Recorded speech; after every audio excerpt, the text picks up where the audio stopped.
Manchester United's trip to Anfield. Look, there's not many previews where I say headlines over everything, but I think Manchester United trip to Anfield. Let's have a look at this league table before we even start. Loads to get into, and I think people are misjudging Liverpool as well. Let's get on with the show. That is the league table for you, and as you can see, this is a title decider for Man United. It's not a title decider.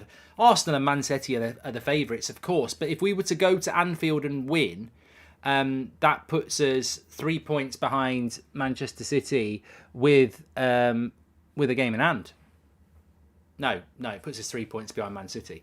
But Man City are in a title race with Arsenal, and they've got to play each other. So I think any slim hopes that we've got of winning a title, and I do think they are slim, you've got to go to Anfield and win. But then you look at Liverpool, and you go, if they win their game in hand that they've got on Spurs, they're 3 points off them as well.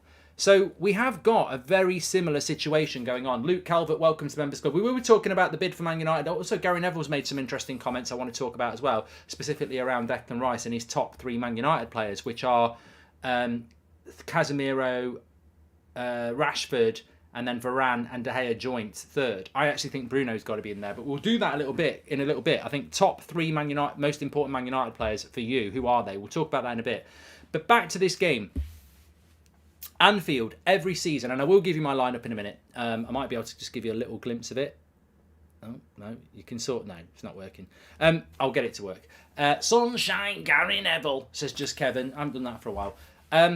Yeah, look, I think that every time we go to Anfield, it's always a game, whether I'm in a pub. I've never been to Anfield, Man United, Liverpool. It's one of those games, I don't know why I've not been. I've only been to Anfield once in my life. I just don't like it, if I'm honest. I've never liked Liverpool. I've not been to Liverpool city centre in my life. I don't mind Everton. I don't mind people from Liverpool. I just don't like Liverpool Football Club. Because when I was a kid, everyone used to support them, and they used to win everything in the late 80s.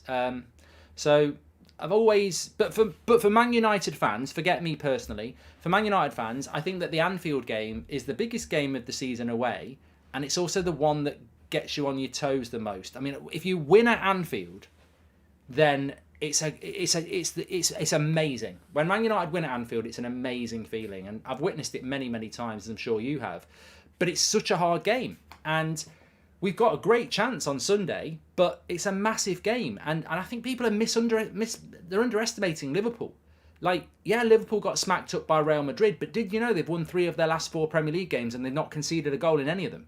Did you know that their home record is actually, I think they're the 3rd best home record in the league? They've only lost 1 Premier League game at home all season. So their goals conceded at home, they've conceded 9 at home all season. Man United, Chelsea and Newcastle have got the best record with 8 conceded at home all season. So there's a myth around Liverpool being crap at home. As I say, they've not conceded a Premier League goal in their last 4 games. They've only lost 1 game at Anfield all season in the Premier League. So they're going to be a very difficult game. And it's against Man United, which it wouldn't matter if they were top of the league or we were bottom of the league. It would still be Man United against Liverpool, which is a massive game. So I think that this game is always a game that gives me the most away game that causes the most, like, I'll wake up on Sunday morning and I'll be tense all day. But you know, in a footballing sense, and I'll be tense, and because it's Anfield, and I think it's the 90 minutes at Anfield, every second feels like a minute, because it's just, even if you're winning, you want the game just to get over with. It's a huge game, Man United against Liverpool at Anfield, and I'm not going to dismiss it just because Liverpool are below us and neither of us are in the title race. Actually, in its own way, it's as big a game between Man United and Liverpool in years. Even though Liverpool have been fighting for titles and we've been crap, I think this game is the biggest Man United-Liverpool game in years at Anfield, because we're both in a mirror image. If we win, we're 3 points behind Man City. If they win, they're 3 points off top 4. If they lose, is that their last chance of getting top 4 as the gap gets bigger again? If we lose, is that, title race is basically over if we're in one, and maybe we're looking over our shoulder again. I don't think that's the case. I think we're in a strong position for top 4, but massive game. Both teams need to win it. We need to win this to just... Ten Hag and those players will be desperate to win this. Outside chance of the title? Yes, please. They'll be desperate to win. Liverpool have to win this game. They've got to win this game. If they win this game, they're right back in the top 4 race, and Spurs and Newcastle will not like what's coming behind them. So it's huge for both sides, and I think we've got a great chance in this game, but I don't necessarily think that chance is as straightforward as some people think it is. I think we're in danger here of misunderstanding just what Liverpool are like. Yeah, Real Madrid smacked them up, and we could beat them, but I don't think they're as bad as people think. As I say, they've played 9 games at home this season. They've only lost 1.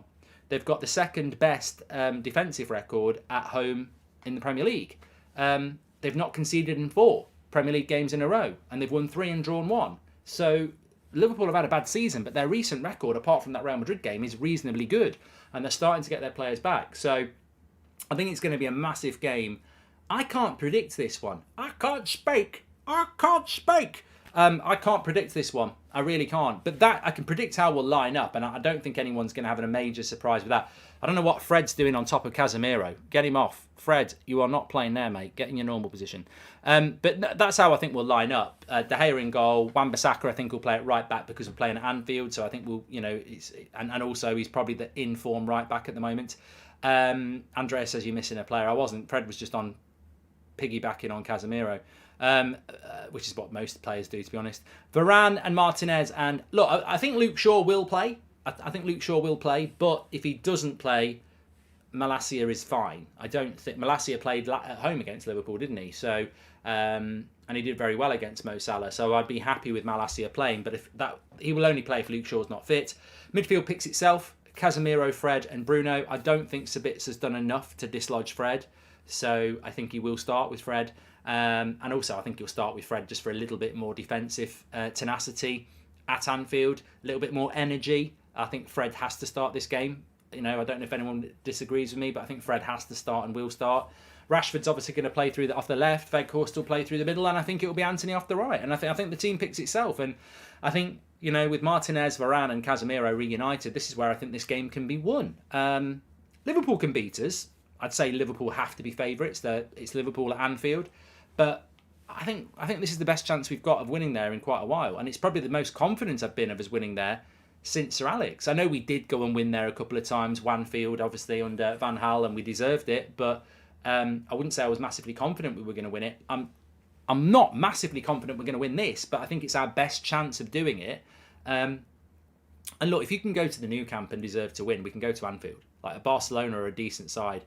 Nou Camp is very intimidating.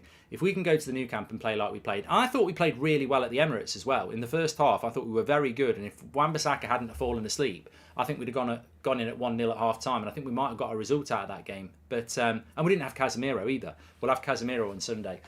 No disrespect to Liverpool, they could easily win this game. It's one of those, but realistically, when you've got people like Casemiro, De Gea, Varane, Martinez as your defensive spine, I think we've got a great chance of winning this game. And I also do not think Liverpool's midfield is that good, whereas ours, I think, is. So I think we've got a great chance.